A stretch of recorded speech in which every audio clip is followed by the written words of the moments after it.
Hello, good morning my dear students. कैसे हैं आप लोग? मैं उम्मीद करती हूँ कि आप लोग अच्छे होंगे, स्वस्थ होंगे और मस्त होंगे। खूब मन ला के पढ़ाई करते होंगे। मैं अंशु आप लोग का स्वागत करती हूँ अपने new YouTube channel Aman academy mission and परिवार पे। हमने पिछली 2 क्लास देख ली हैं। तो पिछली 2 क्लास में हम लोगों ने मैंने पढ़ा था आप लोग को ज्योग्राफी, भूगोल। तो भूगोल हमने पढ़ा लिया था। उसके बाद आज की जो हमारी क्लास है उस क्लास में हम लोग पढ़ेंगे इतिहास, हिस्ट्री। आज की हमारी क्लास की हम 10th क्लास का आज का सब्जेक्ट रहेगा हिस्ट्री। तो उस दिन हमने जाना था कि भूगोल किसे कहते हैं, भूगोल क्या है, भूगोल में क्या पढ़ते हैं, क्या नहीं पढ़ते हैं। और आज हम लोग जानेंगे कि इतिहास क्या है, इतिहास में क्या है, क्या नहीं है। तो हम देखते हैं इतिहास किसे कहते हैं।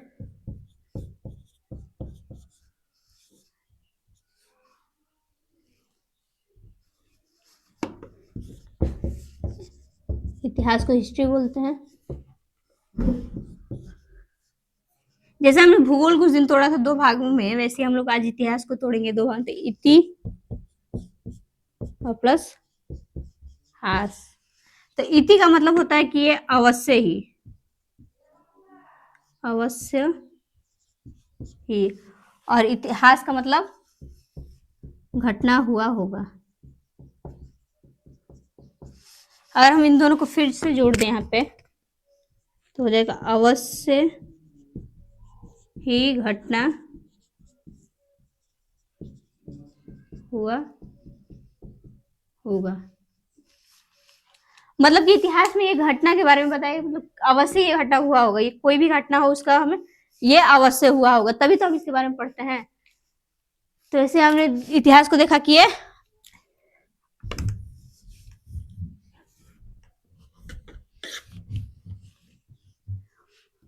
अब इतिहास की हम परिभाषा देखते हैं क्या है।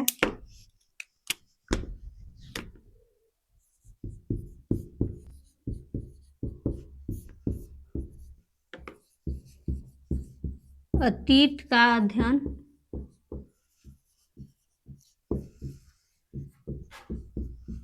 करना ही इतिहास कहलाता है। अतीत का अध्ययन करना ही इतिहास कहलाता है। मतलब इतिहास में हम लोग पढ़ते हैं अतीत के बारे में। अतीत मतलब पहले के बारे में, जो भी हमारे देश में पहले हुआ हो या विश्व में पहले हुआ हो उसे हम कहते हैं इतिहास।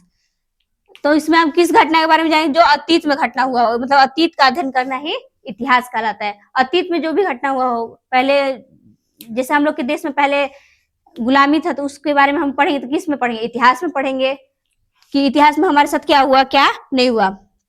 तो इसी इसका परिभाषा हो जाएगा अतीत का अध्ययन करना ही इतिहास कहलाता है।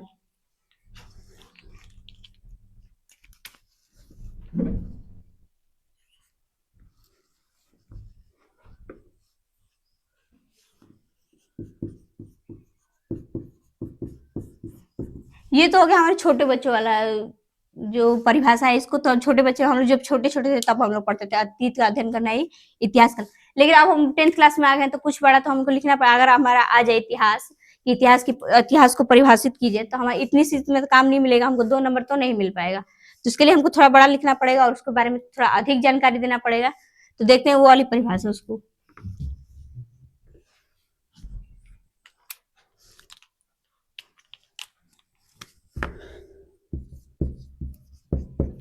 तथ्यों और प्रमाणों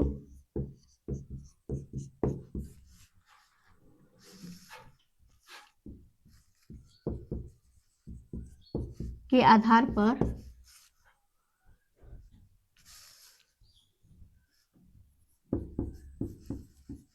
इतिहासकारों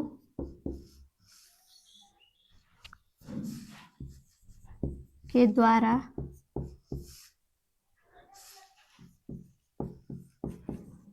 बीती हुई घटना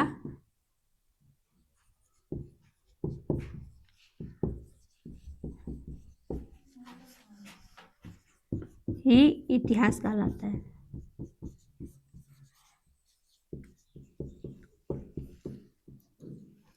तथ्यों और प्रमाणों के आधार पर इतिहासकारों के द्वारा बीती हुई घटना का वर्णन ही इतिहास कहलाता है।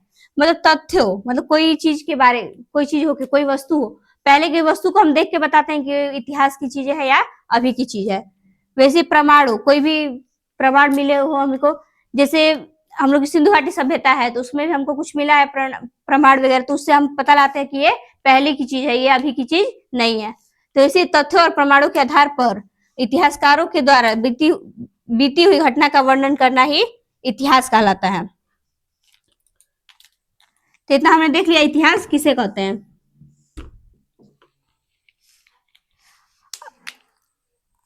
अब हम देखेंगे इतिहास के जनक कौन है। जैसे हमने उस क्लास में देखा था भूगोल के जनक, वैसे हम देखेंगे आज इतिहास के भी जनक। जैसे भूगोल को बनाया गया तो वैसे इतिहास को भी तो बनाया गया होगा, किसी ने किसी ने बनाया होगा इतिहास को, इतिहास के बारे में अध्ययन किया होगा, उसके बारे में बताया होगा, तो उसको हम क्या कहेंगे, इतिहास कहेंगे, इतिहास के जनक।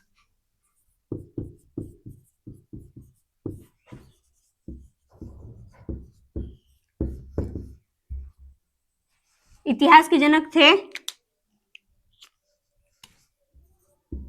हेरोडोटस। हेरोडोटस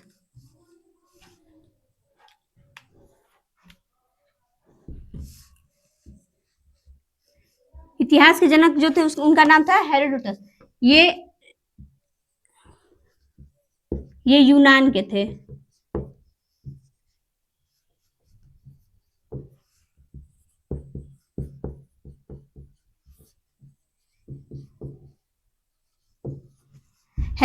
हेरोडोटस जो थे वो थे यूनान के इतिहासकार। जैसे हमने उस दिन देखा था भूगोल के भूगोलवेत्ता, वो भी कहाँ के थे, यूनान के थे, और ये हेरोडोटस जो भी है ये भी यूनान के ही है। तो इनको इतिहासकार बोला गया, उनको भूगोलवेत्ता बोला गया। तो इतिहासकार इनको क्यों बोला, क्योंकि इन्होंने इतिहास के बारे में जानकारी प्राप्त की है और इसके बारे में बताया गया है। तो हेरोडोटस ने इतिहास के बारे में बताया, इसलिए इनको इतिहास का जनक कहा गया। इतना आप लोग को समझ में आ गया होगा। अब हम अपने मुख्य विषय पर चलते हैं, जो हमारी बुक का पहला चैप्टर है। हमारे बुक का पहला चैप्टर है यूरोप में राष्ट्रवाद।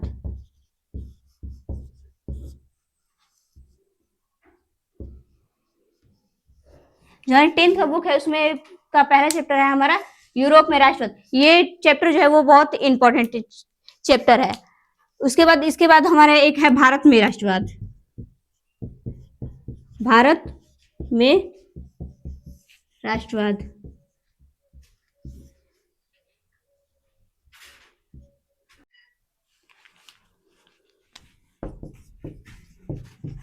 हम लोगों ने देखा यूरोप में राष्ट्रवाद। यूरोप में राष्ट्रवाद दिख लिया। अब हम देखेंगे राष्ट्रवाद की परिभाषा क्या है।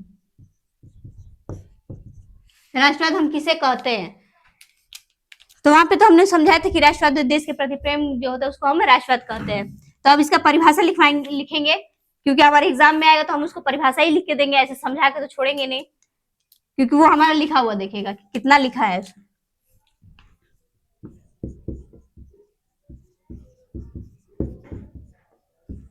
राष्ट्रवाद एक ऐसी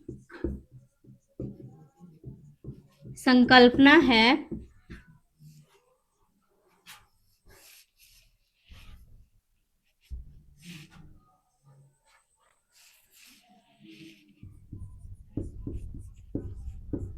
जिसमें देश के व्यक्ति, राष्ट्रवाद एक ऐसी संकल्पना है जिसमें देश के व्यक्ति को अपने देश के प्रति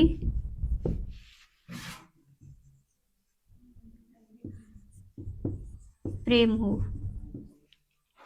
राष्ट्रवाद एक ऐसी संकल्पना है जिसमें किसी व्यक्ति को अपने देश के प्रति प्रेम हो, अपने देश के प्रति प्रेम हो, उसी को हम क्या बोलते हैं, राष्ट्रवाद।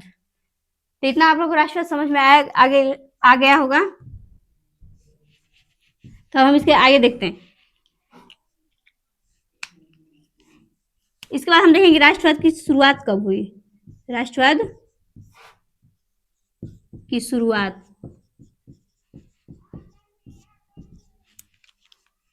तो राष्ट्रवाद की शुरुआत हुई थी पुनर्जागरण काल से।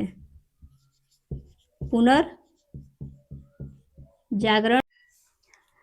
राष्ट्रवाद की शुरुआत जो थी हमारी पुनर्जागरण काल से हुई थी, जो कि 14वीं शताब्दी से 17वीं शताब्दी तक के काल को पुनर्जागरण काल कहते हैं।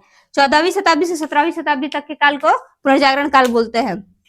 तो आज के लिए इतना ही काफी है, और अगली वीडियो में हम इसके बाद बारे में देखेंगे। राष्ट्रवाद के बाद जो भी वो फ्रांसीसी क्रांति वगैरह है इसके आगे, तो उसको हम देखेंगे अगली वीडियो में। आज के लिए इतना काफी है, और आपको अगर पसंद आए तो इसको लाइक कीजिए, सब्सक्राइब भी कीजिए, और अपने दोस्तों के पास और रिश्तेदारों में इसे शेयर कीजिए। शेयर करके इसको आगे बढ़े, अगर आपको अच्छा लगे तो।